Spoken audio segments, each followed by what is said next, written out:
Jesus exerceu o seu ministério, neste período em que Jesus veio à terra para desenvolver a sua missão, havia uma grande controvérsia, um grande debate, uma grande guerra entre os judeus e os samaritanos. Guerra que começou por causa do culto a Deus e termina aqui por causa deste mesmo assunto, desta mesma polêmica, culto a Deus. Na época em que a arca foi retirada do Monte Gerizim e transportada para Siló, os samaritanos ficaram incontentes, ficaram magoados, porque a arca havia sido tirada do seu local considerado sagrado e transportado para Jerusalém. Na época de Sambalate, diz José, Sambalate, para proteger o sacerdócio de Manassés, que era irmão do sumo sacerdote Jadua, que presidia o sacerdócio em Jerusalém, teve uma crise, um debate com seu irmão e resolveu mudar-se para Samaria. Sambalate, como era prefeito de Samaria na época de José, construiu um grande templo a fim de que Manassés, com uma cópia do Pentateuco, estabelecesse no monte um culto a Deus. A partir desta época começou a existir esta grande rivalidade, essa rivalidade de adoração entre a igreja de Jerusalém e a igreja de Samaria. Olhe para cá, por gentileza. A igreja de Jerusalém, uma igreja abastada. A igreja de Jerusalém, uma igreja de sacerdotes respeitadíssimos. A igreja de Samaria, muito embora uma igreja recém-estabelecida, era uma igreja que havia conseguido convencer o público local de que o verdadeiro lugar em que Deus era adorado e a adoração funcionava, valia a pena, era em Samaria. A Bíblia Sagrada nos diz que quando Cristo encontra a samaritana, e se você não sabe, a samaritana era uma mulher que estava vivendo uma grande crise, porque o texto diz que ela teve 5 maridos. Alguém diz que ela teve 5 amantes, que ela teve 5 homens, se prostituiu com 5 rapazes, mas não, a mulher samaritana foi casada legalmente com 5 homens, porque Jesus não disse tiveste 5 homens, Jesus disse tiveste 5 maridos. Por quê? Os senhores sabem que naquela época vigorava a famosa lei do levirato. Se uma mulher casasse com seu irmão, com um rapaz, e esse rapaz morresse sem lhe dar filhos, ela era obrigada, segundo a lei, a casar-se com seu irmão. E se aquele irmão morresse sem dar filhos com outro irmão, até que ela perpetuasse a sua descendência. Alguém diz que provavelmente ela foi casada com 5 irmãos da mesma família, e nenhum desses 5 irmãos conseguiram gerar nela filhos, haja vista que ela não era uma mulher estéril. Quando ela percebeu que na família de seus irmãos ninguém conseguia perpetuar a sua descendência, aí o diabo conseguiu vencer o seu emocional, e ela se apaixonou por um camarada que não era seu esposo, e começou a entrar em uma atitude adúltera, relações ilícitas com este rapaz. A cidade descobriu, e logicamente quando a cidade naquela época descobre alguém em adultério, eles querem apanhar aquela pessoa para serem apedrejadas. Aquela mulher estava sendo procurada pelos sacerdotes de Samaria. Todos queriam saber onde ela se encontrava para apedrejá-la e puni-la pelo seu ato adúltero, para que isto servisse como exemplo para as demais mulheres da cidade. Na época em que Jesus encontra esta mulher não passava de uma fugitiva da espada sacerdotal. Tanto fugia que o texto diz que ela foi à fonte no horário de meio-dia. Logicamente, não se ia à fonte ao meio-dia.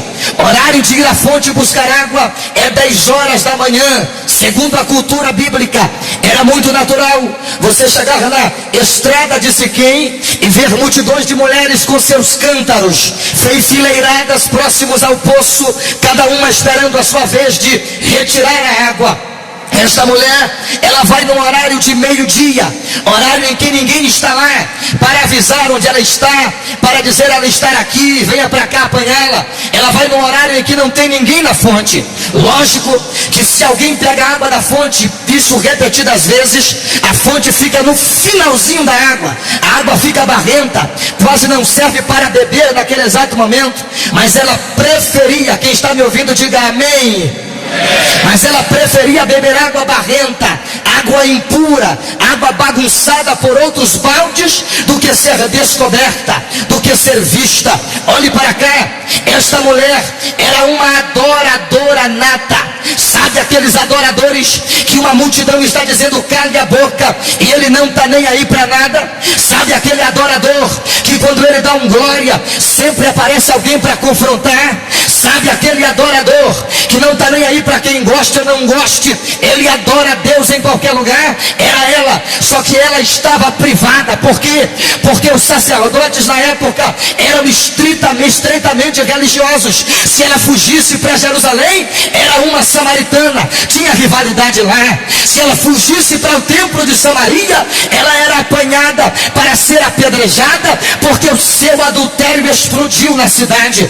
Quando ela encontra Jesus, a sua alma está com sede, e ela olha para Cristo e disse: eu quero saber qual o local exato em que eu devo adorar a Deus, porque nesses dois lugares eu já não posso mais. Dizem que é neste monte onde se deve adorar, mas se eu for adorar lá, eles me pegam e me matam, porque eu adulterei. Se eu for para Jerusalém, sou samaritana. Onde devo adorar a Deus?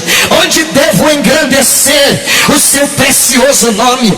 Neste debate aqui entre o sacerdote de Jerusalém e o sacerdote de Samaria, falava-se o seguinte: para Deus receber o seu sacrifício, a sua oferta de manjares, você tem que peregrinar da sua cidade até Jerusalém como seu animal a ser sacrificado.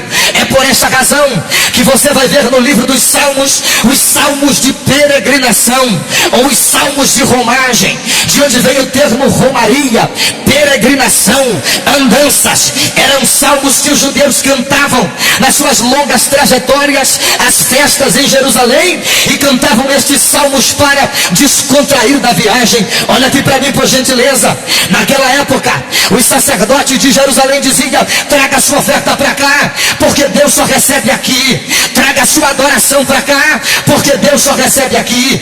Os de Samaria falavam a mesma coisa: tragam a sua oferta para cá, porque Deus só recebe aqui. Traga a sua adoração para cá, porque Deus só recebe aqui. Olhe para cá, por gentileza, querido. Na época em que havia esta grande controvérsia, os sacerdotes de Jerusalém tinham uma vantagem à frente quando se tratava da questão presença de Deus, porque em Jerusalém a igreja sabe perfeitamente que era onde estava localizada a famosa Arca da Aliança. Olha aqui para mim, por gentileza, a Arca da Aliança, este caixote de madeira que representava vitórias para o povo, que dava segurança religiosa para a nação de Israel. A Arca da Aliança estava localizada no templo de Salomão, lá em Jerusalém. E na época em que Jesus exerce seu ministério, os corruptos sacerdotes Anás e Caifás dizem: vocês não adianta vocês irem para Samaria adorarem lá. Por quê? Porque a Arca da Aliança está aqui. Vocês até podem adorar lá, mas vocês sabem que a presença de Deus está em Jerusalém, lá escondida no Santíssimo Lugar. Quero toda a sua atenção para você entender aonde eu quero chegar. Só que na época em que Nabucodonosor invadiu Judá em 586 a.C. e destruiu completamente a cidade, a partir dali você nunca mais vai ver a Bíblia falando da Arca da Aliança. A arca desaparece do cenário da história completamente. Você vê Joel, um dos profetas menores, dizendo para os sacerdotes: gemei, ministros do meu Deus, entre o alpendre e o altar. Ezequiel viu o dia em que a glória de Deus foi embora, e ele diz no seu livro: via a glória de Deus saindo pela porta oriental do templo. A Arca da Aliança foi retirada do meio da cidade, e a cidade já não tinha mais a glória do Todo-Poderoso. A glória foi embora. Diga para alguém do seu lado: a presença de Deus partiu. Diga para ele, diga. Balance ele para lá e para cá, para ele acordar aí desta maresia. Diga: a glória de Deus se foi. A presença de Deus havia ido embora. Na época de Zorobabel, época da reconstrução do segundo templo, você vai ver a história dizendo que os sacerdotes mandaram os judeus apanharem do rio Jordão uma grande pedra para colocarem naquele lugar que precisava ser mobiliado, mas ninguém conseguia fazer uma outra cópia da Arca da Aliança, e levaram ao Santíssimo Lugar esta grande pedra. E é por isso que existe até hoje aquela canção rabínica, quando os rabinos cantam e dizem: ó presença de Deus que foi embora para sempre e nos deixou uma pedra representando a dureza de nossos corações. Na época em que Jesus exerceu o seu ministério, como era um período helênico, um período de adoração a deuses gregos e romanos, os sacerdotes proibiram, escute por favor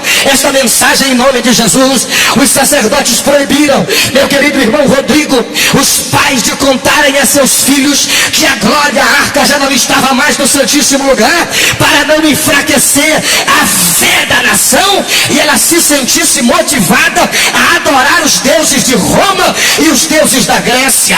Na época em que Jesus exerceu o seu ministério, a cidade vivia uma grande farsa.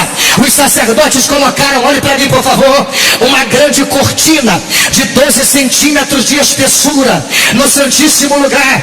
E quando chegava a época de o sacerdote ministrar ao Senhor, incensar o Santíssimo Lugar, eles olhavam para um canto, olhavam para outro, para ver se ninguém estava de olho, e entrava no Santíssimo Lugar, e lá começavam a chorar diante da grande pedra, e a nação ficava perplexa e dizia: nossa, o sacerdote entrou na presença de Deus, o sacerdote entrou no Santíssimo Lugar, a presença de Deus está lá dentro como sacerdote.